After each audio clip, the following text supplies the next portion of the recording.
Hi friends, ನನ್ನ ಹೆಸರು ಶ್ರೀವತ್ಸ. ನಾನು 8th ಸ್ಟ್ಯಾಂಡರ್ಡ್ ಅಲ್ಲಿ ಓದ್ತಿದ್ದೀನಿ. ನಮ್ಮ ಸ್ಕೂಲ್ ಹೆಸರು ಸೆಂಟ್ ಮರಿಯಾ ಡಿ ಮತಿಯಾಸ್. ನಾನು ಇವತ್ತು ನಿಮ್ಗೆ ತೆನಾಲಿ ರಾಮಕೃಷ್ಣ ಮತ್ತೆ ವಿಜಯನಗರ ಸಾಮ್ರಾಜ್ಯದ ಬಗ್ಗೆ ಒಂದು ಕತೆ ಹೇಳುತ್ತಿದ್ದೇನೆ.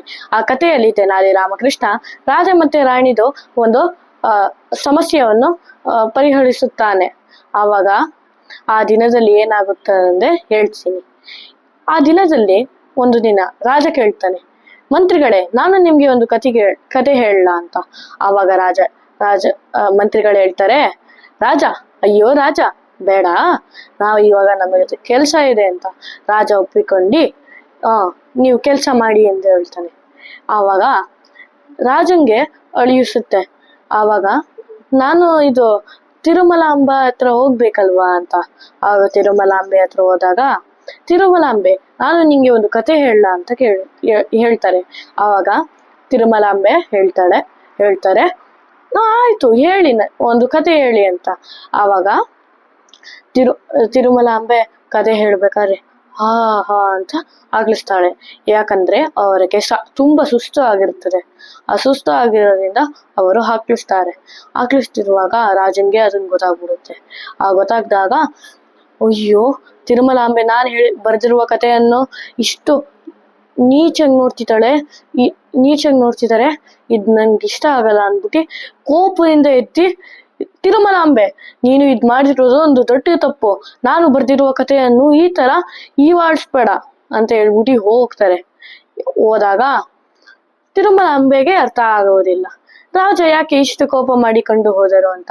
ಅದೇ 3-4 ದಿನಗಳಲ್ಲಿ ತಿರುಮಲಾಂಬೆ ನೋಡ್ತಾರೆ, ವಾ, ರಾಜ ನನ್ನ ಮಾತಾಡಿಸ್ತಾನೆ ಇಲ್ವಲ್ಲ, ಎಷ್ಟೋ ದಿನಗಳಾಯ್ತು ಅಂತ.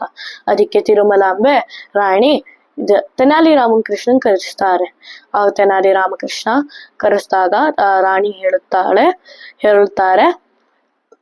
ತೆನಾಲಿ ರಾಮಕೃಷ್ಣ, ರಾಜ ಅವರ ಕಥೆ ಹೇಳುವಾಗ ನಾನು ಆಕಳಿಸ್ತೆ, ಅದಕ್ಕೆ ಅಂತ ರಾಜ ನನ್ನ ಮಾತಾಡಿಸ್ತಿಲ್ಲ. ನೀನೊಬ್ಬನೇ ರಾಜನಿಗೆ ಎಕ್ಸ್ಪ್ಲೇನ್ ಮಾಡಕ್ಕಾಗದು ನಾನು ಮಾಡಿದ್ದು ತಪ್ಪಲ್ಲ ಅಂದು.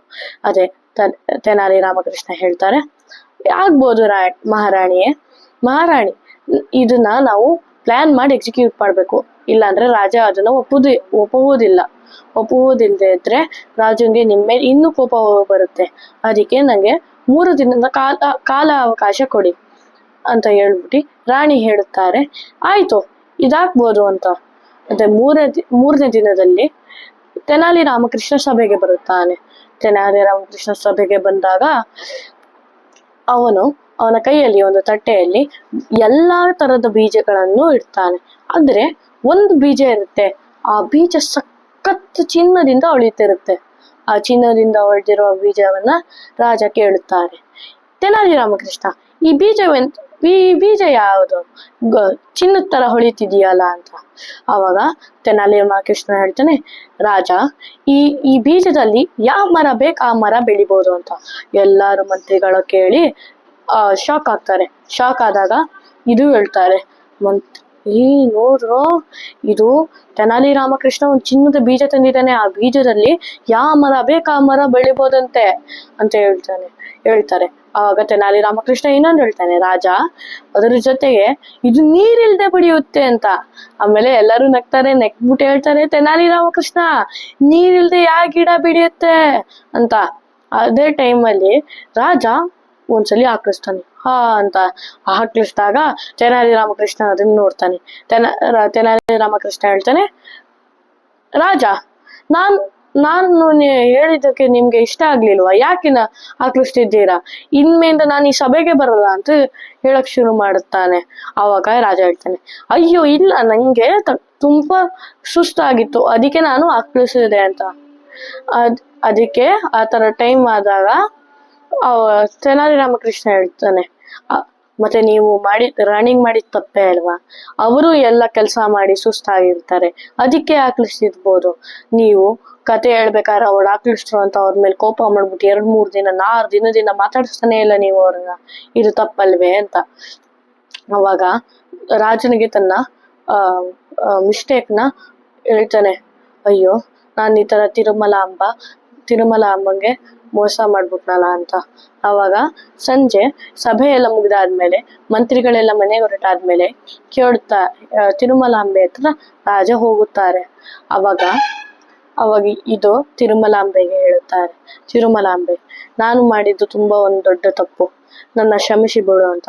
ಅವಾಗ ತಿರುಮಲಾಂಬೆ ಹೇಳುತ್ತಾರೆ, ಆಯ್ತು ರಾಜ, ನಾನು ನಿನ್ನ ಕ್ಷಮಿಸ್ತೀನಿ, ನಿಮ್ಗೆ ಇಷ್ಟ ಆಗಿದ್ರೆ ನಾವು ಈ ಜಗಳವನ್ನ ಇಂತೇನೆ ನಮ್ಮ ಹಿಂದೆ ಬಿಡಬಹುದು ಅಂತ. ಅವಾಗ ತಿರುಮಲಾಂಬೆ ಮತ್ತೆ ರಾಜ ವಾಪಸ್ ಎಲ್ಲ ಟೈಮ್ ಅವ್ರು ಯಾವತ್ತೂ ಬೈದೇನೆ ಇರ್ತಾರೆ. ಅದೇ ಟೈಮಲ್ಲಿ ಒಂದಿನ ತೆನಾಲಿ ರಾಮಕೃಷ್ಣ ಎಲ್ಲಾ ಟೈಮನ್ನು ನೋಡ್ತಾ ಇರ್ತಾನೆ. ಯಾಕಂದ್ರೆ ಇದೇ ತರ ಜಗಳ ಆಗ್ಬೋದು, ನಾನು ಇನ್ನೊಂದ್ಸಲಿ ಸಾಲ್ವ್ ಮಾಡಕ್ ನೋಡ್ಬೇಕು ಅಂತ. ಅದಿನ್ಯಾವತ್ತೂ ಆಗಲ್ವಂತೆ. ಇದೇ ತರ ನಿಮ್ಗೆ ಸ್ಟೋರೀಸ್ ಬೇಕಾದ್ರೆ ಚಾರು ಕಲ್ಚರಲ್ ಫೌಂಡೇಶನ್ಗೆ ಸಬ್ಸ್ಕ್ರೈಬ್ ಮಾಡಿ, ಲೈಕ್ ಮಾಡಿ, ಶೇರ್ ಮಾಡಿ. Bye friends.